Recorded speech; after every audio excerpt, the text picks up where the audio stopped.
Something happened in the United States Congress yesterday that should be on the front page of every newspaper in America, and most people missed it completely. House Republican leaders had a vote scheduled. A vote that would have forced Donald Trump to end the Iran war within 30 days unless Congress formally approved it. The votes were there. Democrats had them locked in. 4 Republicans had already broken from their party on this exact issue before, and one Democrat who had previously voted against the resolution publicly announced he was flipping his vote to yes. The math was clear. The resolution was going to pass. And at that moment, with the gavel ready to fall and history about to be made, Republican leadership did something that no amount of political spin can fully explain away. They canceled the vote. They pulled it from the floor. They packed up and left Washington for a recess that does not end until June 2nd. And in doing so, they protected a president who has been waging an undeclared war for 84 days, against the explicit will of the United States Constitution, against the explicit requirements of the War Powers Resolution of 1973, and now apparently against the explicit will of enough members of his own party that Republican leadership did not dare let the American people find out. This is not a procedural story. This is not inside baseball. This is a constitutional crisis happening in slow motion.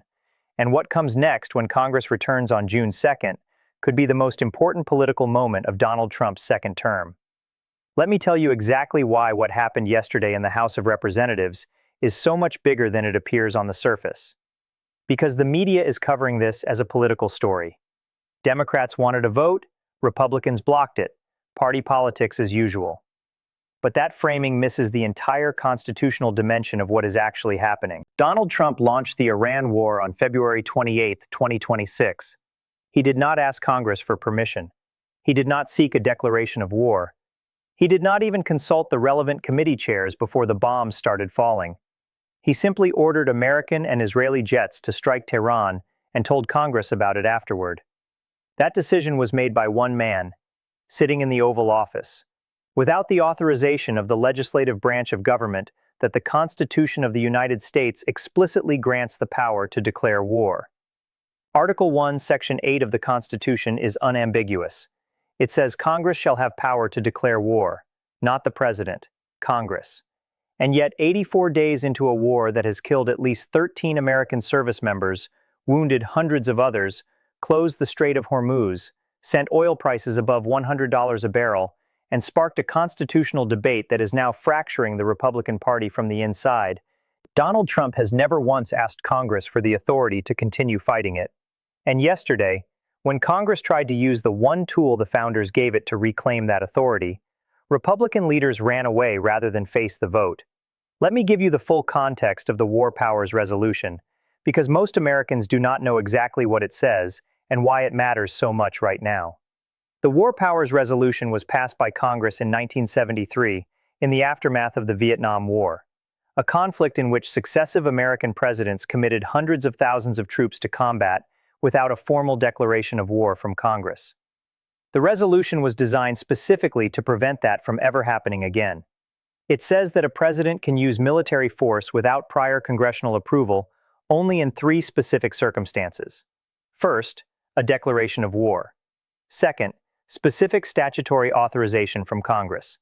Third, a national emergency created by an attack on the United States, its territories or possessions, or its armed forces.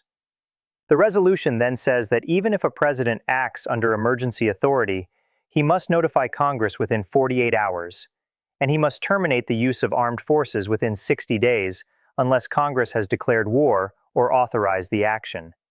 60 days, that is the constitutional clock.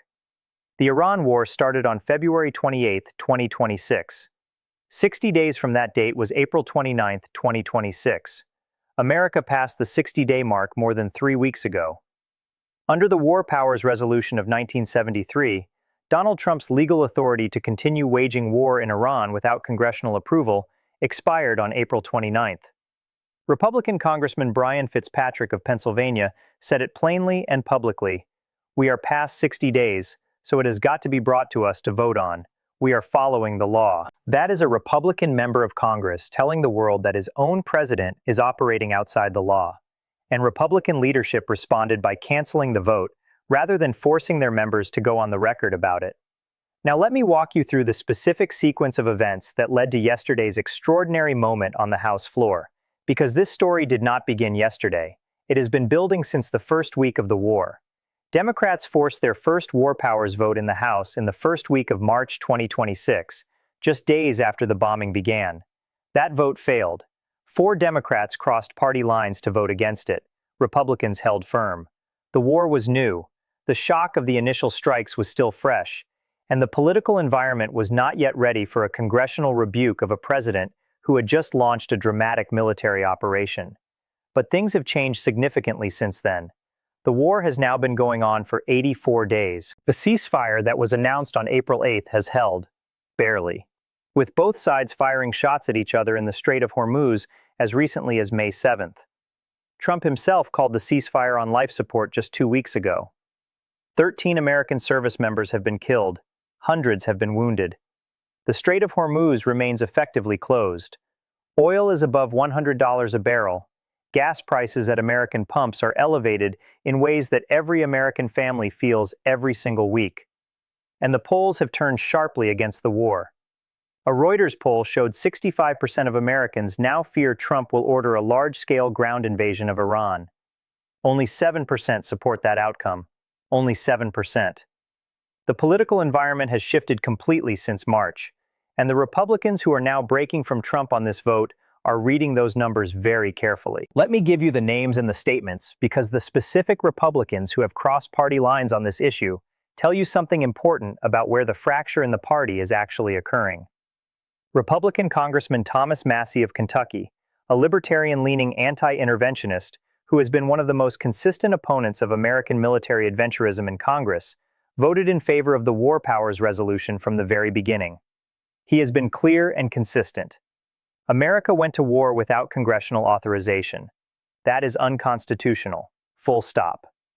Republican Congressman Warren Davidson of Ohio posted on X in the early days of the war that he had asked for a classified briefing defining the mission in Iran, and that in the absence of new information, he would support the War Powers Resolution. He got his briefing. He was apparently not satisfied with what he heard.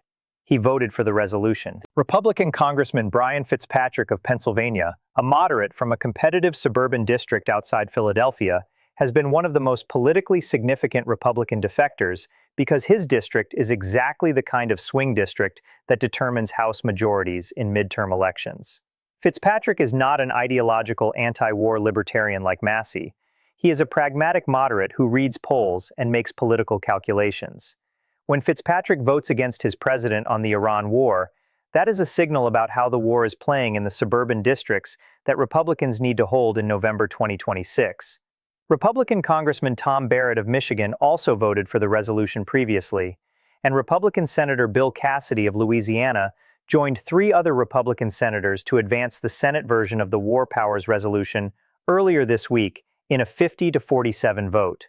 Republican Senator Tom Tillis of North Carolina, who had previously voted against the War Powers resolutions, expressed open frustration with Defense Secretary Pete Hegseth this week and told reporters directly the current status quo. Pete Hegseth demonstrates how incompetent he is, adding that he would be willing to vote for an authorization for use of military force.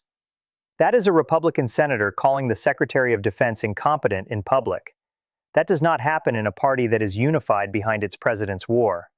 Now let me explain exactly what happened on the House floor yesterday evening, because the sequence of events tells you everything about how panicked Republican leadership actually was.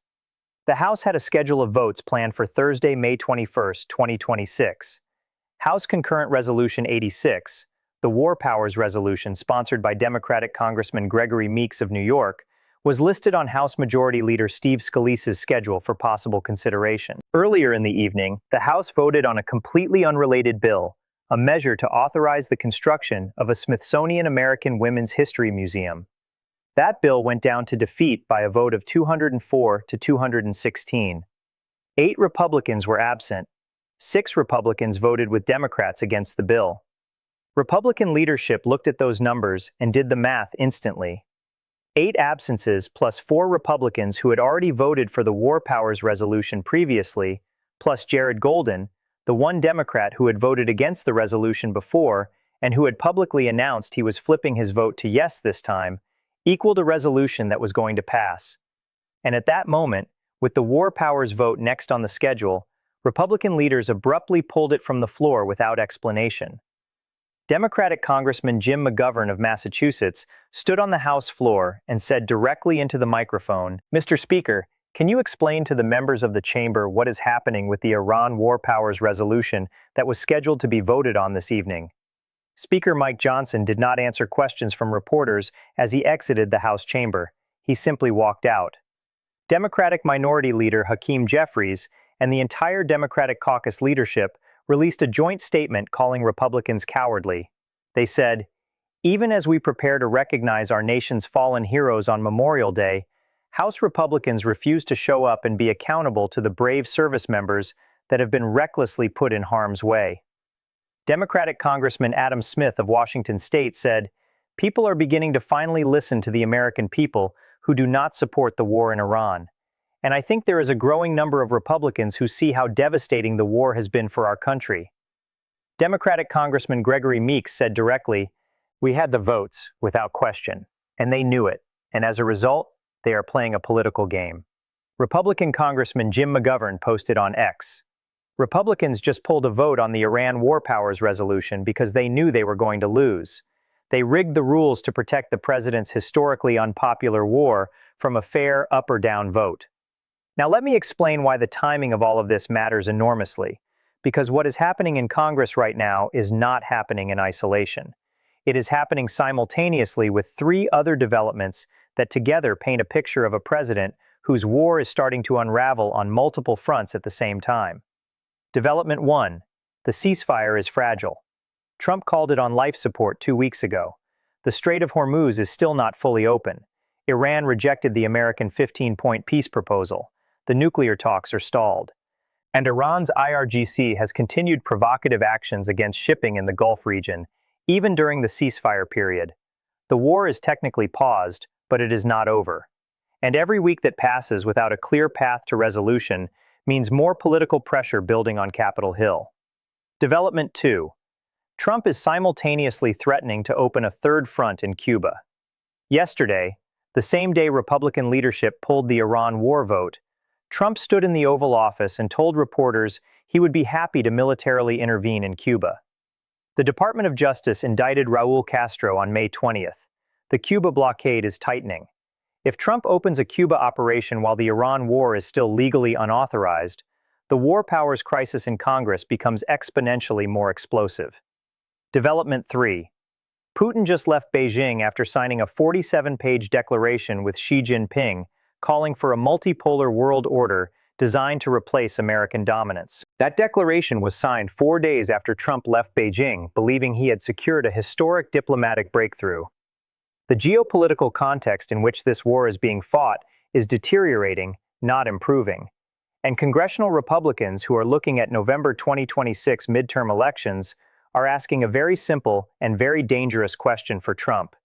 If this war goes wrong before November, who gets the blame? The answer is every Republican who voted to continue it without authorization. And that calculation is exactly what is driving the growing number of Republican defectors. Let me also explain the constitutional history of the War Powers Resolution, because understanding that history is essential to understanding why what Trump is doing is so significant in the context of American democratic governance. The War Powers Resolution of 1973 was passed over President Nixon's veto. Nixon called it an unconstitutional and dangerous interference with the president's constitutional responsibilities in the conduct of foreign affairs.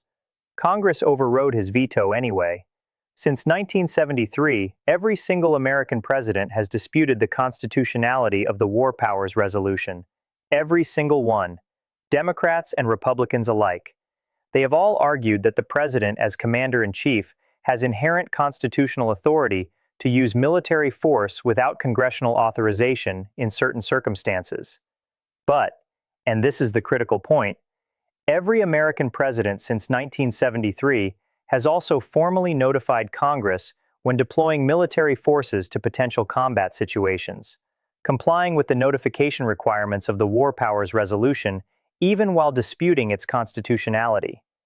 Trump filed the required 48-hour notification with Congress after the Iran strikes began, so he acknowledged the law enough to comply with its notification requirement. But he has never sought congressional authorization for the war. He has simply continued fighting past the 60-day deadline and is now daring Congress to stop him. That is a fundamentally different posture than any previous president has taken under the War Powers Resolution. Previous presidents disputed the 60-day limit in theory, but never actually crossed it in a sustained major combat operation. Trump has crossed it. And the constitutional question of whether Congress has the legal authority to force the president to end a war he has already started, a question that has never been definitively resolved by the Supreme Court, is now being tested in real time with American lives and global stability hanging in the balance. Now let me explain what happens next, because the story does not end with yesterday's canceled vote. It actually gets more consequential from here. When Democratic Congressman Gregory Meeks offered his War Powers Resolution on the House floor on Wednesday, May 20th, he started a legislative clock under House rules. That clock gives Republican leadership a specific window within which they must bring the resolution to a vote. When the House returns from recess on June 2nd, that legislative clock will have expired. Under House rules, Republican leaders will have no procedural mechanism to avoid the vote any longer. The resolution must come to the floor. The vote must happen. And between now and June 2nd, the political environment is not going to get better for Trump. The Iran war is not going to miraculously resolve itself. The Strait of Hormuz is not going to reopen. Gas prices are not going to fall.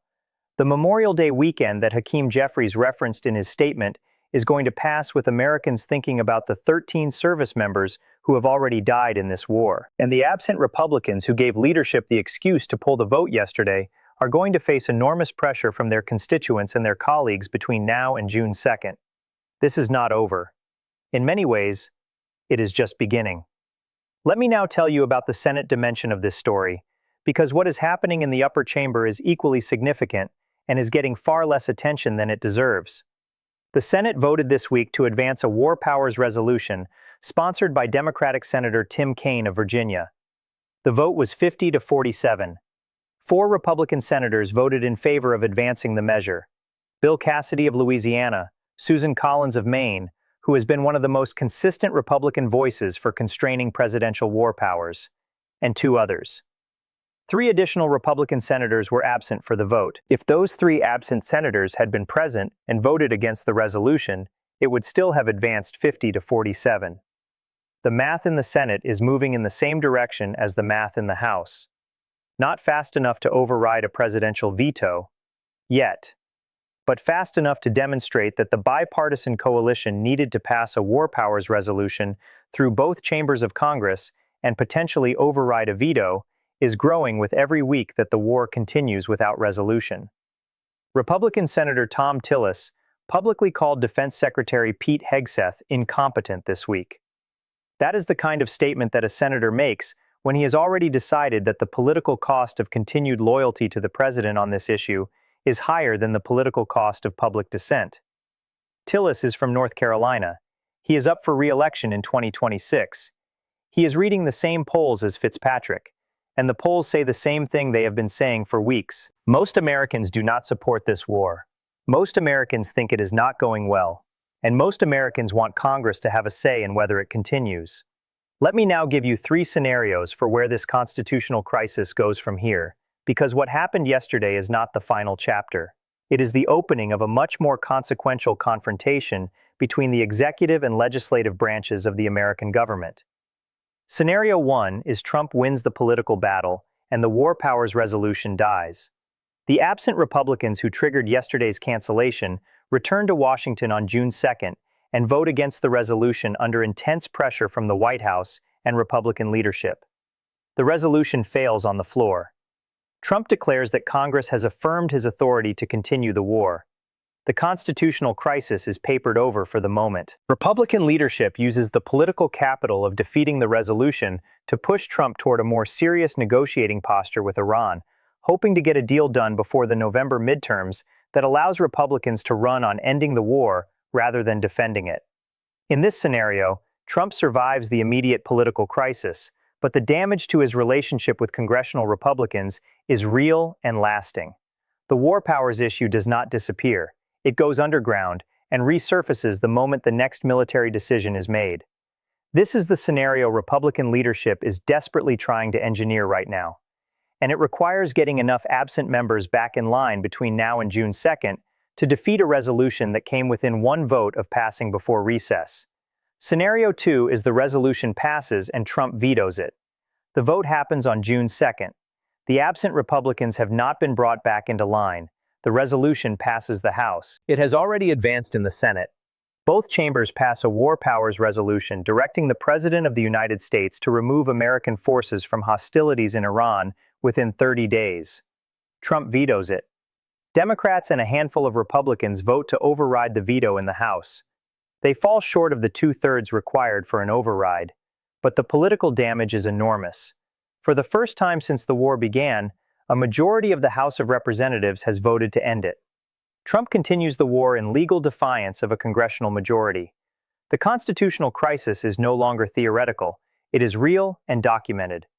Democratic candidates in every competitive district in November 2026 run on the message that their Republican opponent voted to let a president wage an illegal war. The Iran war becomes the dominant issue of the midterm elections, and the question of whether Trump's Republican Party can hold the House majority becomes very much in doubt. Scenario 3 is the full constitutional confrontation. The resolution passes both chambers. Trump vetoes it. An override attempt fails in the House by a narrow margin, but the political situation deteriorates further. Iran launches a major attack in the Strait of Hormuz that kills additional American service members. Public outrage intensifies. The absent Republicans who voted to preserve Trump's war authority face massive backlash in their districts. Several of them flip. A new war powers resolution passes both chambers with enough Republican support to override a veto.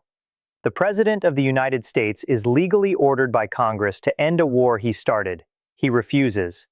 The confrontation between the executive and legislative branches reaches a constitutional impasse that has no clear legal resolution. The Supreme Court declines to intervene, citing the political question doctrine, and America finds itself in the most serious constitutional crisis since Watergate, with a president waging an unauthorized war in defiance of a congressional order to stop, while simultaneously threatening to open a third military front in Cuba and managing a fragile ceasefire with Iran that could collapse at any moment. Here is my honest assessment, and I will not soften a single word of it. What Republican leadership did yesterday was cowardly. Not because I oppose the Iran war on policy grounds. Whether the Iran war was strategically justified is a separate debate that reasonable people can have. But the question of whether the President of the United States can wage war indefinitely without congressional authorization is not a policy debate. It is a constitutional question with a clear answer written in Article 1, Section 8 of the document that every member of Congress swore an oath to uphold. The War Powers Resolution of 1973 was passed by Congress specifically to prevent what is happening right now. A president fighting a sustained major military conflict past 60 days without formal congressional authorization. And Republican leaders who claim to believe in constitutional government, who have spent years quoting the founders and waving the Constitution at Democratic presidents, chose to cancel a vote rather than confront that question honestly. That is not constitutionalism. That is political cowardice dressed in patriotic clothing. The American men and women serving in the Persian Gulf region right now deserve better from the people who sent them there. The 13 Americans who have already died in this war deserved better. And the American people who are paying for this war at the gas pump and at the grocery store every single day deserve the honest democratic accountability that their representatives just ran away from. The vote is coming on June 2nd. There is nowhere left to run. And what happens on that day in the House of Representatives will tell us more about the health of American democracy than anything that has happened in Washington since January 6, 2021. Watch it carefully, because the outcome will define not just the Iran war, but the balance of power between the presidency and Congress for a generation. So let me ask you this directly, and I want your honest answer in the comments right now. Do you believe Congress has the right and the responsibility to end this war, Or do you believe the president must have the freedom to conduct military operations without congressional interference in the modern threat environment? Because that question is not just about Iran. It is about what kind of democracy America is going to be for the next 50 years. Drop your answer below right now. I read every single comment, and this is the conversation America needs to be having. If you are watching this and you are not yet subscribed, hit that button right now and turn on the notification bell. The June 2nd vote is 11 days away. The Iran ceasefire could collapse before then. Cuba is on the table. And the constitutional crisis that Republican leaders tried to run away from yesterday is coming back whether they want it to or not. You need to be here when it does.